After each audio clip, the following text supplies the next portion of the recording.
7 horas e 26 minutos e atenção, mudando de assunto muito sério também, como todos os assuntos no BG Manhã. Esse ano nós vamos às urnas escolhendo prefeitos, prefeitas, vereadores, vereadoras. E para isso nós precisamos ficar atentos às novas regras das eleições. Estamos aqui, ele é sempre muito solícito, disponível conosco, coordenador de Planejamento, Estratégia e Gestão do Tribunal Regional Eleitoral, Marcelo Gerard, vai falar com a gente sobre esse assunto. Tive a oportunidade de conversar com ele em outras ocasiões e é sempre muito bom. Por quê? Ele esclarece algo que é importante para nós. Eleição municipal, no meu entendimento, é a mais importante eleição em nosso país. Doutor Marcelo, bem-vindo, bom dia, meu querido. Tudo bem contigo? Tudo bom, é um prazer. Vamos às datas. A eleição acontece no dia 4 de e outubro. depois 4 de outubro e o segundo turno dia 25. Quais são as principais mudanças? São várias, né? Questões pontuais, houve um avanço, houve alterações, mas o que você destacaria para nós de mais importante nessas mudanças, nessas inovações? Realmente, nesses últimos 4 anos, nós tivemos diversas mudanças. A principal e que está mais assim, comentada, principalmente pelos possíveis candidatos e partidos, é a proibição das coligações para a candidatura de vereador. Então, os partidos, para concorrerem ao cargo de vereador, não podem mais se coligar.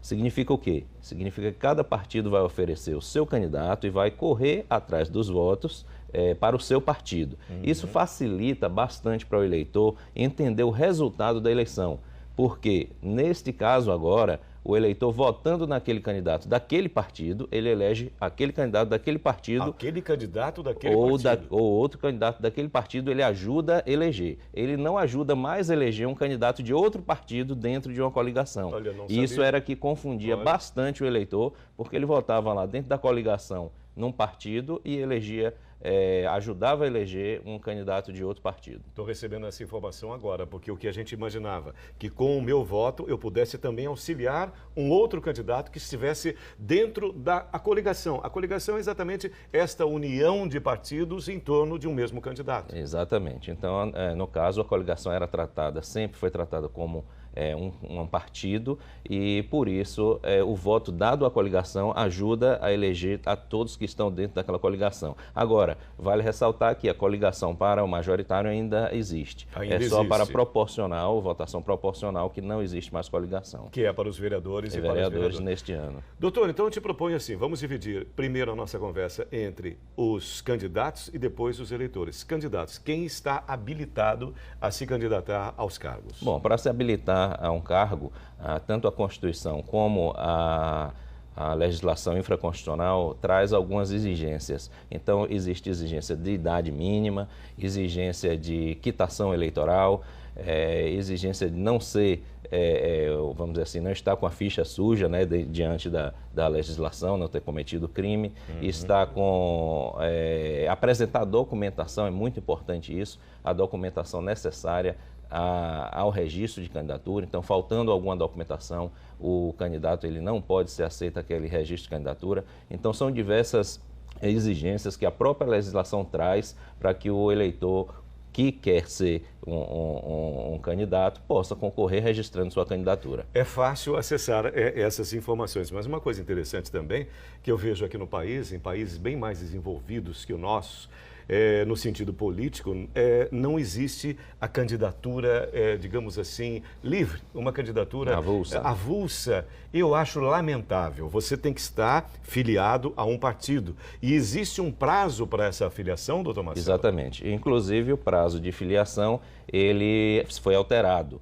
Juntamente, agora, consta que 6 meses antes do pleito, ou seja, 6 meses antes do dia 4 de outubro, neste ano, o pretenso candidato deve estar filiado ao partido e também ter residência ou domicílio na circunscrição em que vai concorrer. Então, foi unificado esses dois prazos, então são 6 meses para isso, para estar afiliado ao partido político. A um partido, e é muito importante também que você more na cidade que você vai se candidatar. Tem que ter domicílio eleitoral naquela cidade em que ele vai se candidatar, porque ali é a circunscrição da eleição de vereador e de prefeito.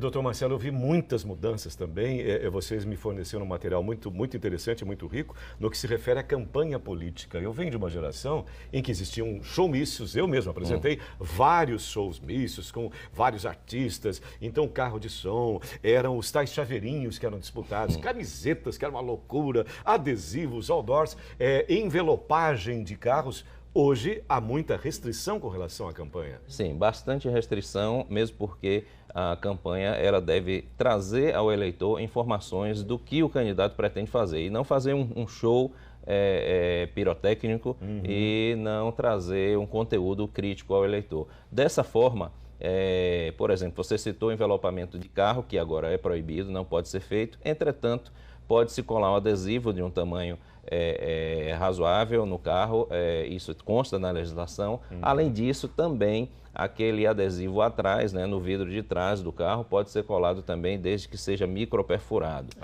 A questão do uso de mini-trio, carro de som, etc., só pode ser utilizado agora em carreatas, passeatas, e não pode mais aquele carro de som ficar ali sozinho andando na cidade fazendo aquela zoada que ninguém na verdade gostava muito. Gosta, né? E eu tenho a impressão inclusive que até atrapalhava o candidato. Também acho. E trio elétrico. Trio elétrico não pode utilizar a não ser no comício para sonorizar o comício. Especificamente durante o período do comício. Exato, não para fazer show.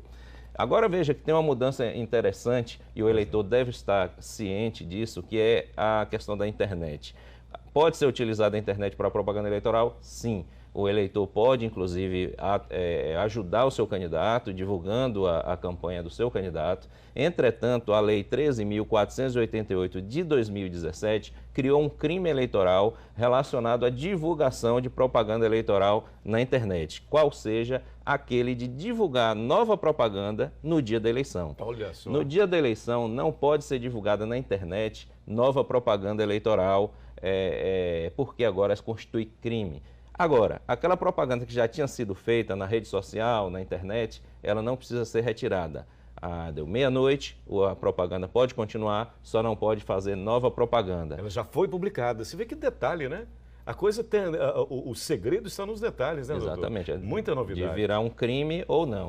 E de repente você comete o crime e não sabe. Agora, para fechar, doutor Marcelo, o eleitor, rapidamente, as dicas, as sugestões e as orientações. Bem, a dica é que o eleitor esteja ciente de que está votando para escolher aquele que vai gerir o município e está ali mais próximo dele. Então, ele deve conhecer o candidato, deve analisar todas as propostas desses candidatos, prefeito e vereador, e votar conscientemente. Porque as regras exatamente para o eleitor não mudaram muito, né? Então, continua aquela restrição de não poder fazer propaganda no dia da eleição, distribuir santinho, e também a possibilidade de participar de forma silenciosa através de um broche, uma bandeira, etc., no dia do pleito. O restante continua praticamente a mesma coisa, o eleitor tem a tranquilidade para votar, que será uma eleição tranquila. Doutor Marcelo, muito obrigado sempre pela contribuição, prazer reencontrá-lo e um ótimo 2020. Obrigado. Obrigado, doutor Marcelo Gerá, conversou conosco e vote conscientemente, de preferência em quem não paga de doido. Tem um monte. Presta bem atenção para quem você está dando o seu voto, não é para quem paga de doido, não.